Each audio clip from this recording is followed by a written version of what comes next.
কোরবানি আসতেছে সামনে, আমরা কোন ধরনের গরু কিনবো? তো আমি যেই গরু কিনতে পরামর্শ দিব সবাইকে, এবং আপনাদের সবারই এই ধরনের গরু কেনা উচিত হবে। আর একটা প্রশ্ন আছে যে লাইফস্টাইলের সাথে ক্যান্সারের কি সম্পর্ক। আর একটা প্রশ্ন সবাই করে, ডায়াবেটিস কি একেবারে ভালো হয়ে যায়?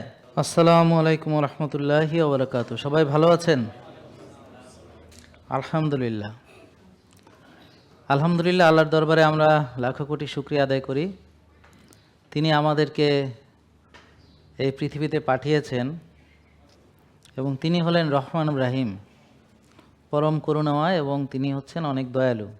এ কারণে আমাদের কিসে কিসে ভালো হবে এই ধরনের জ্ঞান তিনি আমাদেরকে শিখিয়েছেন বা আমাদেরকে শেখার উপকরণ পাঠিয়েছেন, পবিত্র কোরআন এবং আমাদের শিক্ষক প্রিয় নবী হজরত মুহাম্মদ সাল্লাল্লাহু আলাইহি ওয়াসাল্লাম। আমরা যদি আমাদের কোরআন এবং সুন্নাহর আলোকে আমাদের জীবন পরিচালনা করি, দৈনন্দিন জীবনে সব কিছু, খাওয়া ঘুম থেকে শুরু করে সব, যে একজন মুসলমানের যে রুটিনটা হওয়া দরকার, তাহলে এই লাইফস্টাইল ডিজিজ, যেটা আমাদের আজকের আলোচনার বিষয়, এই লাইফস্টাইল ডিজিজ হওয়ার কোনো কারণ নেই, মানে হতে পারে না। তাহলে দেখেন, আল্লাহ তাআলা আমাদেরকে ইবাদত হিসেবে দিয়েছেন রোজা। এই রোজা যদি সঠিকভাবে রাখতে পারি, 60-70টা রোগ ভালো হয়। এখন আমরা রোজা রেখেও ভালো হতে পারছি না, কারণ আমরা তৈয়ব খাবার খাই না। ইফতারের সময়, সেহরির সময় তৈয়ব খাবার চিনি না। তো পবিত্র কোরআনে আমাদেরকে হালাল এবং তৈয়ব খেতে নির্দেশ দেওয়া হয়েছে। কারণ শুধু হালাল খাবার খেলে আল্লাহ বলতেন হালাল খাও, শুধু তৈয়ব খেলে আল্লাহ বলতেন তৈয়ব খাও। তবে কোরআনের একটা আয়াতে শুধু তৈয়বের কথা আছে, কিন্তু যতগুলো আয়াত আছে হালাল খেতে বলা হয়েছে, সেখানে সঙ্গে তৈয়ব শব্দটিকেও জুড়ে দেওয়া হয়েছে। অর্থাৎ শুধু হালাল নয়, হালাল এবং তৈয়ব, হালাল হতে হবে এবং তৈয়ব হতে হবে, এটা হলো শর্ত। খাবার শর্ত হচ্ছে হালাল হতে হবে এবং তৈয়ব হতে হবে। তা এখন আমরা এই হালাল এবং তৈয়ব খেতেই বলি, তা এটা কি আমাদের অপরাধ? তা এটা তো মুসলমানদের এমনিতেই করার কথা ছিল, কিন্তু তারা করতেছে না। এখন আমরা তাদেরকে বলতেছি তৈয়ব খেতে, এটা কি অন্যায়? আচ্ছা, তা এখন আমরা এই কথা বলছি বলে, আমরা এই বাংলাদেশে আছি বলে কিছু লোক আমাদেরকে মনে করেন যে হেয় প্রতিপন্ন করার জন্য মিথ্যা ছড়াচ্ছে আমাদের নামে। তা এখন এই মিথ্যা ছড়াচ্ছে কেন? কারণ তারা চায় যে আপনারা যেন অসুস্থই থাকেন এবং ওষুধ মুক্ত হতে না পারেন। তো তারা সমালোচনা করে হচ্ছে এই যে আমাদের যে খাবারগুলো নিয়ে, খাবারের দাম বেশি। এখন খাঁটি জিনিসের দাম বেশি না হলে তো সেটা খাঁটি হবে কি করে? যেমন আপনি যদি একটা মুরগি কিনতে যান, কোন মুরগিটা সবচেয়ে দামি হবে? যেই মুরগিটা দেশি, এবং যদি রাতা মোরগ হয়, যদি ন্যাচারালি সে ন্যাচারাল খাওয়া দাওয়া করে, ধরেন পাহাড়ে একটা রাতা মোরগ, ওটার দামটা একটু বেশি হবে, তাই না? আর ফার্মের মুরগিগুলো সস্তা হয়। তা এখন খাঁটি জিনিস যেমন স্বর্ণ খাঁটি হলে সেটার দাম বেশি, কিন্তু আমাদের বাংলাদেশের মানুষের অর্গানিক প্রোডাক্ট সম্পর্কে ওরকম কেমন ধারণা কোনো ছিল না। কেন ছিল না? থাকার দরকারও ছিল না। দেখেন, আমরা যখন কৃষিকাজ করে খেয়েছি, এই কয়েক পুরুষ আগেই আমার দাদাই কৃষক ছিলেন, বলতে কোনো লজ্জা নেই, এবং অনেকেরই হয়তো বাবা বা দাদা বা তার আগের জন কৃষক ছিলেন। এখানে জমিদার বংশের কেউ আছেন নাকি? থাকতেও পারে, বলা যায় না। তবে আমরা কেউ জমিদার বংশ থেকে আসি নাই, কৃষক ফ্যামিলি থেকে আমাদের এখানে আসা। তো আমরা যদি উৎপাদিত ফসল, ন্যাচারাল যেটা, ওটাকে যদি আমরা ধরে রাখতে পারতাম, আমাদেরকে আর ওই খাবার নিয়ে কোনো অন্য চিন্তা করতে হইতো না, বিকল্প কোনো চিন্তা করতে হইতো না, আর চিন্তা করার প্রয়োজন হয়ও নাই। মানুষ ন্যাচারালি সুস্থ ছিল। কিন্তু এখন খেয়াল করেন, খাবার পরিবর্তন হয়েছে, আমাদের লাইফস্টাইলের ভিতর অলসতা বিলাসিতা প্রবেশ করেছে। এখানে রাত জাগার অভ্যাস, যেটা আমাদের গ্রামের মানুষের ভিতরে খুব একটা ছিল না, একদম ছিল না বললেই চলে। আর কায়িক শ্রম তারা সবাই করতেন, এমনিতেই করতেন। কায়িক শ্রম করতে বলতে হতো না কাউকে। আপনাকে এই যে মা বোনদেরকে এত বুঝাইতে হতো না যে কাজ করতে হবে। তারা, একটা মেয়ে যখন বউ হিসাবে যাইতো, তো ওই বাড়িতে গিয়ে তারা এমনিতেই কাজে নেমে পড়তো। ওখানকার সকল দায়িত্ব তার কাঁধে এমনিতেই চলে আসতো। এটা তারা স্বাভাবিকভাবে মেনেও নিত। রান্নাবাড়ার কাজ, তারপরে গোলায় ধান উঠানো লাগলে উঠাতে হতো। আমরা যেমন ছোটোবেলায় মলন দেওয়া ছিল, আপনারা উঠানে মলন দেয়, আপনারা জানেন কি না? তো মলন দিলে পরে কিন্তু ওই মহিলারাই ওই কুটাগুলা সরাইয়া ওই ধানগুলোকে করতো, আবার রোদ্রে দিত, আবার গোলায় ভরতো, রোদ্রে দিত। এবং আমরা এখন দেখলাম যে বেশিরভাগেরই ভিটামিন ডি লেভেল অনেক কম। যদি 90-100 ভিটামিন ডি আপনাদের জন্য অপটিমাল হয়, তাহলে বেশিরভাগেরই ভিটামিন ডি আমরা 15, 20, 25ও পাই না, প্রায় সবাই। এমনকি গ্রাম থেকে যারা আসছে তাদেরও সেখানে অনেকগুলো ইস্যুজ আছে, যেমন যাদের স্কিন ডার্ক তাদের ব্যাপারটা আলাদা। তারপর কোলেস্ট্রল থেকে ভিটামিন ডি তৈরি হয়, অনেকে মানে গুড কোলেস্ট্রলগুলো অনেকে বোঝে না, খায় না। যেমন অনেকে ডিমের কুসুম ফেলে দেয়, তাদের ধারণা ফ্যাটি লিভার রুগী কুসুম খেতে পারবে না, অথচ ভিটামিন ডি ফ্যাটি লিভার রোগীর জন্য খুবই ইম্পর্টেন্ট। আর ভিটামিন ডিটা তৈরি হয় কোলেস্ট্রল থেকে। ভিটামিন ডিটা তৈরি হয় কিসের থেকে? কোলেস্ট্রল থেকে। তো কোলেস্ট্রল আসে কোত্থেকে? খাবার থেকে আসে। ভালো কোলেস্ট্রল, ডিমের কুসুমে একটা ভালো ফ্যাট, ঘি একটা ভালো ফ্যাট, গরুর চর্বি একটা ভালো ফ্যাট। তো আজকে একটা প্রশ্ন আমাকে এখানে করা হয়েছে যে কোরবানি আসতেছে সামনে, আমরা কোন ধরনের গরু কিনব? তো আমি যেই গরু কিনতে পরামর্শ দিব সবাইকে, এবং আপনাদের সবারই এই ধরনের গরু কেনা উচিত হবে, যেটা হচ্ছে ন্যাচারালি দেশি জাতের গরু, চরে টোরে বেড়াইছে, রোদে টোদে গেছে, তারপর প্রাকৃতিক খাবার খাইছে, এই ধরনের গরু। তো এইটা আসলে বোঝা মুশকিল। তবে যেগুলো গরু দেখবেন অনেক মোটা তাজা, ওগুলো কেনা উচিত হবে না। ফার্মের গরু যেগুলা বা অন্য যেগুলো, দেশি গরু তো বুঝবে, অন্তত দেশি গরুটা কেনেন ছোটোখাটো দেখে, এটাই হলো বেস্ট। যদি বড় কিনতে চান 2-3টা কিনে ফেলেন, কিন্তু দেশি গরুর ভিতরে থাকেন, এটা হলো সবচেয়ে বেস্ট। আপাতত এইটাই পরামর্শ। তো যেই গরু ঘাস খায়, নিজের খাবার, যেই গরু রোদে যায়, হাঁটাহাঁটি করে, নিজের খাবার নিজে সংগ্রহ করে খায়, এই ধরনের গরু দেশি জাত, সেটা আমাদের জন্যে ভালো। তো আমরা এখন বাজারে যেই গরুটার মাংস খাচ্ছি, সেটা মোস্ট অফ যেই মিট, মোস্ট অফ দ্য মানে বেশিরভাগ মাংসগুলো হচ্ছে ফার্মের গরু। তাদের ফিড খাওয়ানো হয়, গ্রেন খাওয়ানো হয়, নানান রকমের মোটা তাজা করার জন্যে অনেক কিছু প্রয়োগ করা হয়, কেমিক্যাল। তো ওগুলো একদম রসা শরীর হয়, এবং দেখবেন যে একদম শুধু চর্বি আর চর্বি, এবং এই চর্বিগুলো শরীরের জন্য খুবই খারাপ, ওই গরুর মাংসে যে চর্বি আছে। আর দেশি গরু যেটা ন্যাচারালি, এই চর্বিটা আবার গুড কোলেস্ট্রল, যেটা আপনার টেস্টোস্টেরন তৈরি করার জন্যে, পুরুষদের টেস্টোস্টেরন, মেয়েদের ইস্ট্রোজেন, প্রজেস্টেরন আর ভিটামিন ডি ইত্যাদি, এই ধরনের কোলেস্ট্রল যে প্রিকারসার, অর্থাৎ যেই জিনিসগুলো কোলেস্ট্রল দিয়ে তৈরি হয়, অর্থাৎ আমাদের খুবই গুরুত্বপূর্ণ জিনিস। যেমন আমাদের পুরুষত্বের জন্যে, মেয়েদের নারীত্বের জন্যে ইস্ট্রোজেন, প্রজেস্টেরন, পুরুষের জন্য টেস্টোস্টেরন খুবই গুরুত্বপূর্ণ, এগুলো কোলেস্ট্রল থেকে তৈরি হয়। আর ওই দেশি গরুর চর্বি সেটা আমাদেরকে প্রোভাইড করে। তাহলে চর্বি খাওয়া যাবে কি যাবে না, এটার ব্যাপারে অনেকের ভালো ধারণা নেই।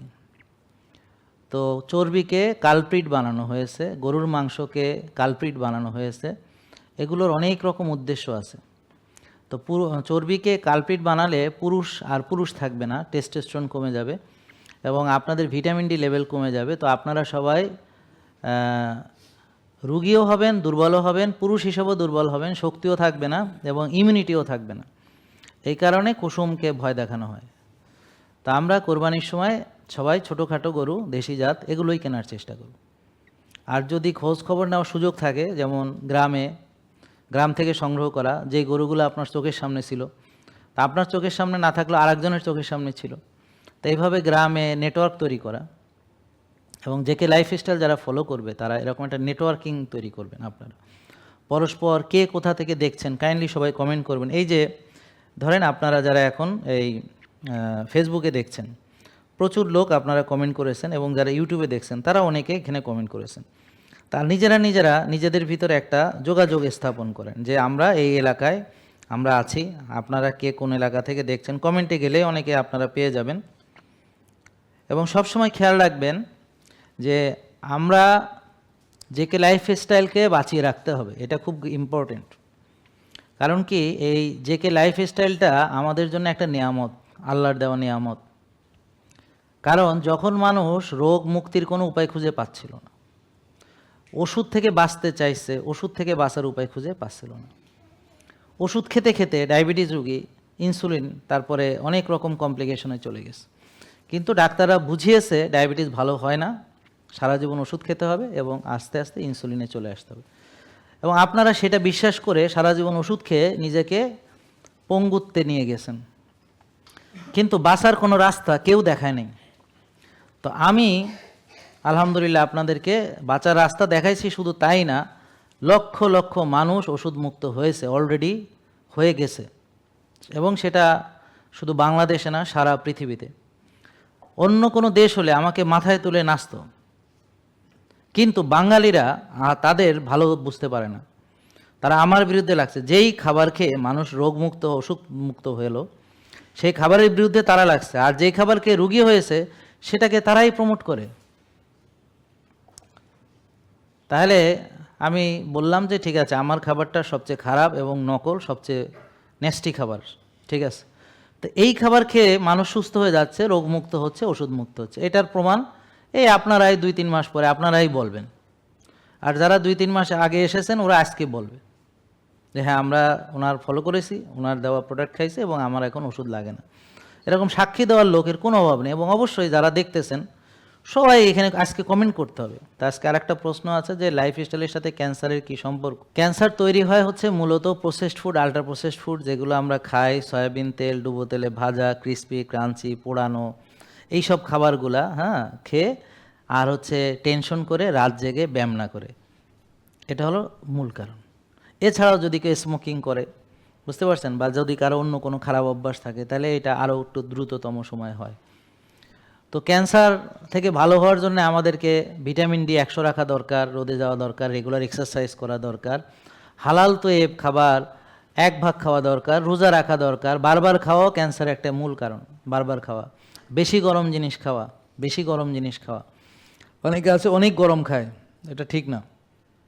এতে কি হয়, ওই যে আস্তে আস্তে মানে ওই যে মিউকাসগুলো আছে বা ইনার লেয়ারগুলো আছে, ওগুলোতে আস্তে আস্তে এইগুলা লেয়ারগুলো চেঞ্জ হয়ে ডিফরমেশন হতে থাকে এবং পরবর্তীতে ক্যান্সার। আর আরেকটা বিষয় কি, ক্যান্সার কিন্তু নিয়ত আপনার ভিতরে ক্যান্সার সেল কিন্তু জন্ম নেয়, সবারই নিচ্ছে, কিন্তু আমাদের ন্যাচারাল কিলার সেল, আমাদের ইমিউন সিস্টেম সেগুলোকে কিল করে। তো যখন বয়সও বাড়ে, ইমিউন সিস্টেম দুর্বল হয়, ভিটামিন ডি কমে যায়, তারপরে ইনফ্লামেশন বেড়ে যায়, তখন আমার ন্যাচারাল যে ইমিউন সিস্টেম সেটাকে আর কোপ আপ করতে পারে না, তখন ওইটা গ্রো করে। তো ক্যান্সার সেল মূলত খায় হলো চিনি, আর প্রোটিন থেকে একটা জিনিস খায়, গ্লুটামেট।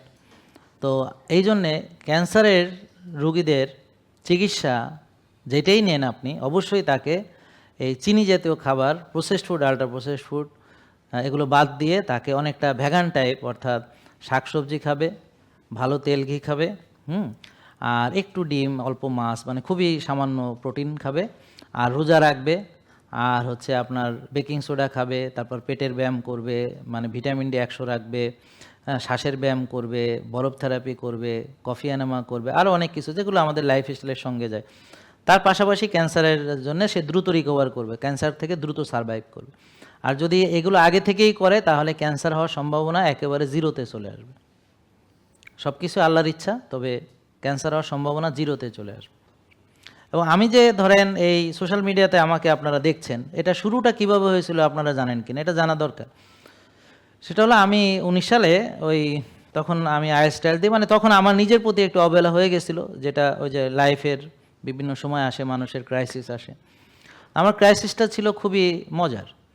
কীরকম, যে আমার ক্রাইসিসটা একটা মানে ভালো আর কি, খারাপ কিছু না। মানে এই যে আপনাদেরকে নিয়ে কাজ করার একটা আমার ছিল, যে আমি যে বিদ্যা শিখছি এটা ডিসেমিনেট করা, মানুষের ভিতরে ছড়ানো, এই নলেজটা মানুষের ভিতরে দেওয়া।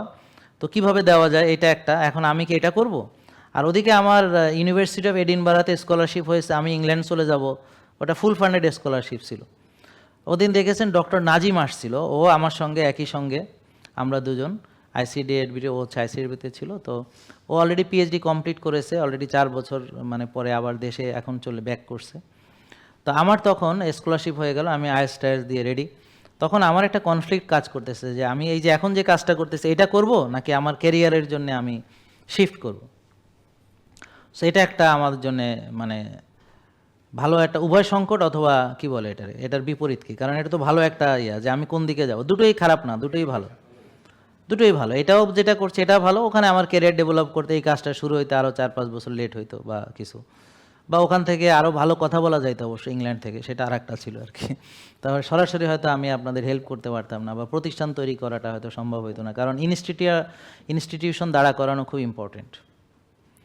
কারণ আমি মরে গেলে যেন ইনস্টিটিউশনটা থেকে যায়, নাহলে আমার বিদ্যা আমার সাথে চলে যাবে। সো এটা একটা ইম্পর্টেন্ট। তো অনেক কিছু বিষয় নিয়ে তো তখন আমি একটু নিজের প্রতিও অবহেলা হলো, তো আমি বললাম এনাফ ইজ এনাফ। তো আমি একটা চ্যালেঞ্জ দিলাম যে 21 দিনে আমি কয় কেজি কমবে, আমি সকাল বিকাল যা যা করি সব ভিডিও আকারে ইউটিউবে ফেসবুকে দেই। তো ও দেখা গেল ওরা যারা 19 সালে আমার সঙ্গে আমাকে ফলো করলো, আমি যা যা করি ওরাও করলো, দেখা গেল ওদেরও সবারই ওজন কমে গেল। তো এই যে মানে যেই মানে তাই সেই ভালো হয়, যেই মানে সেই ভালো হয়, এই কারণেই জেকে লাইফস্টাইল এতটা জনপ্রিয় হয়েছে। আর সবচেয়ে মজার ব্যাপার হলো যারা ওজন কমানোকে কঠিন কাজ মনে করে, সুস্থ থাকাকে কঠিন কাজ মনে করে, এখন তারা দেখতেছে যে সুস্থ থাকাটা হলো সবচেয়ে সহজ কাজ এবং এটা হলো খুব মজার কাজ, এটা খুব এনজয়েবল। যেমন আমি আমার লাইফটাকে চরমভাবে এনজয় করতেছি, এবং আপনারা সুস্থ থাকলে আপনারা আপনার লাইফটাকে চরমভাবে এনজয় করবেন যদি আমার সব পরামর্শ আপনি মানেন।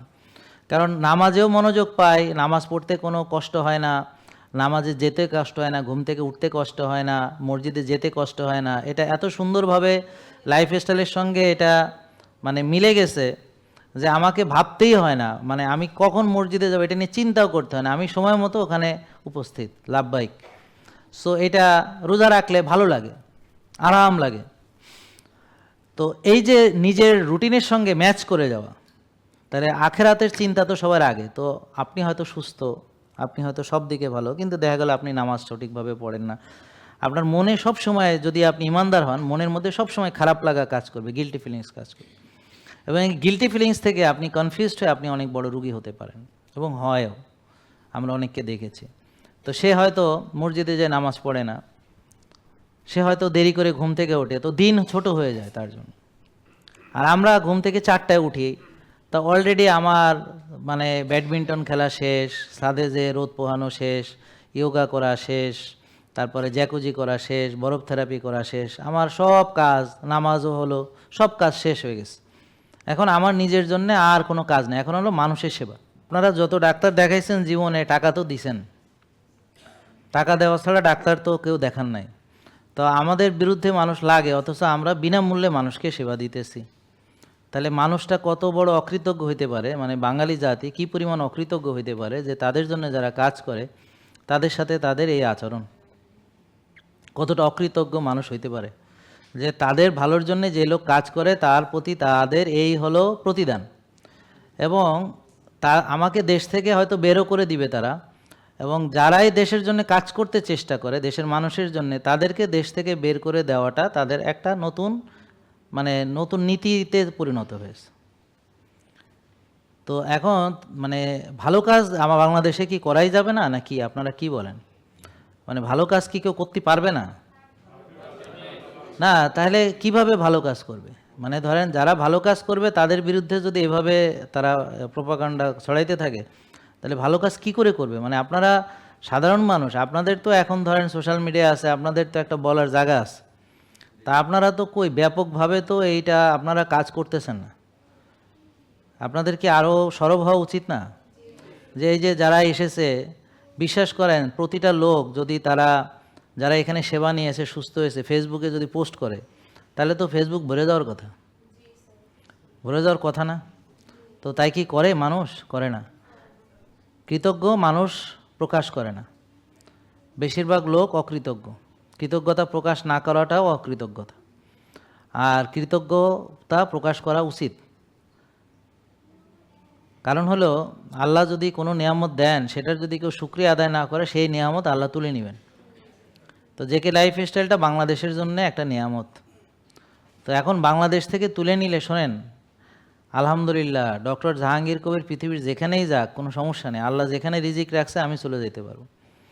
এখন আমি ওই পজিশনে নাই যে আমার আপনাদের দেশেই থাকতে হবে, বুঝতে পারছেন? So this is the blessings for your country যে আই এম হিয়ার। সো এটাকে মর্যাদা দিতে হবে। আমার জন্য যে কোনো দেশে যাওয়া কোনো বিষয় না, যেখানে যাব ওরা আমাকে সাদরে বরণ করে নিবে। কি বিশ্বাস হয় না আপনাদের? তো দেশের বাইরে যারা আছে জিজ্ঞেস করেন, যারা আমাদের আছে জিজ্ঞেস করেন। তো বিনামূল্যে এইভাবে আপনাদেরকে শিখাইছে কে? আগে তো সেবা পরে, আগে যে শিখাইছে, নলেজ দিছে, সেটা কে দিছে? আমি যেভাবে প্রতিদিন এসে আপনাদের শেখাচ্ছি, এই যে শেখাচ্ছি এই নলেজ, এইটার কি মূল্যায়ন আপনি করবেন? জ্ঞান অর্জন। এরপরে এই যে টাকা নিচ্ছি না তো আপনাদের থেকে, এই যে সেশন নিচ্ছি কেন টাকা না, এরপর ডাক্তার দেখানো ফ্রি, এটা কোথায় পাইছেন আপনি? কোন কোন জায়গায় আপনি মাগনা ডাক্তার দেখাই আসছেন? আপনারা এখানে যে ডাক্তার দেখাইছেন, যারা আগের ইতিপূর্বে দেখাইছেন, দেখান নাই? টাকা দিয়ে দেখাইছেন না? তো এখানে কি টাকা নিচ্ছে আপনার থেকে? নেয় নাই। তো পরীক্ষা ওখানে করার নাই? ওখানে ডাক্তার দেখাইছেন, পরীক্ষা করার নাই, টাকা দেন নাই? তো এখানে আমরা ডিসকাউন্টে করাচ্ছি। অনেকে রিপোর্ট দেখাইতে টাকা দিছে ডাক্তারকে, দেন নাই রিপোর্ট দেখাইতে টাকা? এখানে রিপোর্ট দেখাইতেও কোনো টাকা লাগে না। পুষ্টিবিদ দেখাইছে টাকা দিয়ে অনেকেই, তো টাকা না দিয়ে কি দেখাইছে নাকি? এখানে পুষ্টিবিদ দেখাইতেও কোনো টাকা দিতেছে না, এবং আবার ব্যায়ামটামও শিখায় দেওয়া হয়। আর বাসায় গেলেও হেলথ কোচ ফোন করে খোঁজখবর নেয় কী অবস্থা, বুঝলেন? তা এখন খাবারটা তো অর্গানিক খাবার, এটার দাম হবে কম দামে। তো আর অর্গানিক খাবার পাওয়া যাবে না, কম দামে নকল খাবার পাওয়া যাবে, ভেজাল খাবার পাওয়া যাবে। এবং ওদিন একটা বড় প্রতিবেদন দেখলাম, মানে একটা পত্রিকাতে, যে বাংলাদেশে কি ভেজাল মুক্ত কোনো খাবার নেই? পরে দেখা গেল আসলেই কোনো ভেজাল মুক্ত খাবার নেই। অন্তত কিছু না হোক হেভি মেটাল আছে জমি থেকে, যেটা আপনারা পাচ্ছেন। আমরা খুব সংক্ষেপে খাবারের বিষয়গুলো, তো আপনারা কি চান যে এই প্রতিষ্ঠান বন্ধ হয়ে যাক? তো তাইলে এই প্রতিষ্ঠানটা যদি থাকে, এই যে আমি হজে যাব, আপনারা আমার জন্য দোয়া করবেন। ভাই এই প্রোডাক্টগুলো আমার বাবা মা খায়, আমার সন্তানরা খায়, আমি খাই, আপনারাও তাই খান, এবং আপনাদের অনুরোধে এগুলো আনা হয়েছে। আর এগুলো খেয়ে মানুষ সুস্থ হচ্ছে, সবাই সাক্ষী দিয়ে যাচ্ছে এখানে। তো এর বিরুদ্ধে মিথ্যা প্রচারণা চালাইলেই কি হবে? এই বিষয়গুলো নিয়ে আপনারা সবাই প্রতিবাদ করবেন, কমেন্ট করবেন, শেয়ার করবেন, সবাই জানাবেন সবাইকে। এবং যারা এখানে সরাসরি এসেছিলেন, আমাদের সেবার মান আমি যা বলছি তার চেয়ে কম কিনা বলবেন, জানাবেন, সবাই কমেন্ট করবেন। যারা এসেছেন তারা কবে এসেছেন এখানে, এবং আপনি প্লিজ আপনাদের কমেন্ট এই মুহূর্তে আমরা আশা করতেছি। আর একটা প্রশ্ন সবাই করে, দেখেন ডায়াবেটিস কি একেবারে ভালো হয়ে যায়? দেখেন এইটার উত্তরটা এক কথায় দেওয়া সম্ভব না। আমি আপনাকে বুঝাই, সহজ কথায় বুঝাই, যে কোষে জায়গা নেই মানে তার রক্তের চিনি কোষে ঢুকতে পারতেছে না, টাইপ 2 ডায়াবেটিস। এখন কোষ কি খালি করা যায়? তা কোষ খালি থাকলে তার কি ডায়াবেটিস আছে? নাই। আবার কোষ ভরাট করা যায়? কোষ ভরাট হলে তার কি আছে? আছে। তাহলে এই জিনিসটা তো কোনো কিউর না, এটা হলো চাইলে ভরতে পারেন আপনি, চাইলে খালি রাখতে পারেন। তা এখন ভরে কিভাবে? বেশি খেয়ে, বারবার খেয়ে, টেনশন করে, রাত জেগে, ব্যায়াম না করে, অনিয়ম চলে ভরে। আর খালি হয় কেমনে? রোজা রেখে, ব্যায়াম করে, ভাত রুটি ফল দুধ কিছুদিন স্টপ থাকবে, শাকসবজি মাছ মাংস ডিম খাবো, ভালো ঘুমাবো, ব্যায়াম করব, হ্যাঁ, রোদে যাব, ঘাসে হাঁটবো, এটা হলো। তা এখন এটা তো কোনো ফিক্সড কিছু না যে এটা চাইলে আপনি কোষ ভরাট করতেও পারেন, চাইলে কোষ খালি রাখতে পারেন। আমি জম্মের খাওয়া খাবো, ব্যায়াম করবো না, তাহলে আমার ডায়াবেটিস হবে। আমি আবার কন্ট্রোল করব, খাওয়া কন্ট্রোল করব, আমি ব্যায়াম করব, রোজা রাখবো, ঘুমাবো, তাহলে আমার থাকবে না। জিনিসটা তো সিম্পল। এখানে ওষুধের কি ভূমিকা? তাহলে ওষুধ কি করছে, ওষুধ কিভাবে রোগ পুষে, এটা কি জানা দরকার না নাকি? তাহলে ডায়াবেটিস রোগী কিভাবে ডাক্তাররা ডিল করে? তো ডাক্তাররা এই কোষ ওভারলোড এরকম একটা রুগীকে, এবং এটা প্রমাণ করতে পারবো আমরা কিভাবে, যে হোমা আইয়ার কত থাকলে ভালো? 1। সবাই বলেন 1। কত থাকলে ভালো? 1। এটা খুব ইম্পর্টেন্ট, সবাই একটু শেয়ার করেন প্লিজ। ইউটিউবে, ফেসবুকে আসেন, দয়া করে একটু শেয়ার করেন। এই কথাগুলো জানা দরকার যে জাহাঙ্গীর কবির কোন কথাগুলো বলে। তো এই কথাগুলো হচ্ছে ইম্পর্টেন্ট। এই কথাগুলো আমার মৃত্যুর পরেও ইনশাল্লাহ থাকবে, এবং এটা হচ্ছে ইম্পর্টেন্ট। দেখেন ডায়াবেটিস রোগীকে ডাক্তাররা চিনির সমস্যাকে গুরুত্ব দিচ্ছে, কিন্তু কোষের সমস্যাকে গুরুত্ব দিচ্ছে না। যে তোমার চিনি বেশি, তো তোমার চিনি যে কোনো একভাবে কমালেই হলো। এবং এটা প্রমাণ কি? প্রমাণ হলো তারা কোষ পরীক্ষা করে না, হোমা আয়ার পরীক্ষা করে না, ইনসুলিন রেজিস্ট্যান্স পরীক্ষা করে না, ইনসুলিনও পরীক্ষা করে না, ইনসুলিন খালি পেটে কত মাপে না, ইনসুলিন তৈরি হচ্ছে কিনা সি পেপটাইড সেটাও মাপে না, ইনসুলিন কাজ করতে পারতেছে কিনা, ইনসুলিন রেজিস্ট্যান্স, হোমা আয়ার সেটাও মাপে না। শুধু তারা চিনি পরীক্ষা করায়, আর রুগীকে 6 বেলা চিনি খাওয়ায়। বুঝেন নাই? ভাত রুটি ফল দুধ সারাদিন চিনি খাচ্ছে রুগী, যে রুটি খাচ্ছে সকালে, একটু পরে আবার মুড়ি বিস্কিট খই খাচ্ছে, আবার একটু পরে ভাত ডাল মাছ মাংস খাইতে আসে, সব সয়াবিন তেলে রান্না করে, চাষের মাছ, চাষের সবজি, চাষের গরু, চাষের ছাগল, চাষের ডিম, বুঝতে পারছেন, চাষের সব কিছু, চাষের মানে কেমিক্যাল ফার্টিলাইজার পেস্টিসাইড দেওয়া উৎপাদিত, আর ওগুলারে ফিড খাওয়ানো, আর হলো অ্যান্টিবায়োটিক দেওয়া, আর হলো আপনার স্টেরয়েড দেওয়া বা মোটা তাজাকরণ প্রক্রিয়া, এবং এগুলা খেয়ে আপনারা সবাই রুগী হচ্ছেন এবং সয়াবিন তেলে রান্না করে খাচ্ছেন, এবং খাচ্ছেন সাদা ভাত দিয়ে, খাচ্ছেন সাদা রুটি দিয়ে বা পরোটা দিয়ে সব। এই যে বিবিসিতে দেখলাম একটা মেয়ে দেখাচ্ছে ডিম কেমনে খাবে, পোস্ট করে না, সে পরোটা দিয়ে ডিম খেতে আসে এবং বিবিসি এটা প্রমোট করতেছে, মানে আমি অবাক হয়ে গেলাম।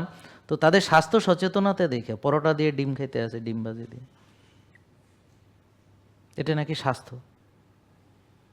Can you imagine?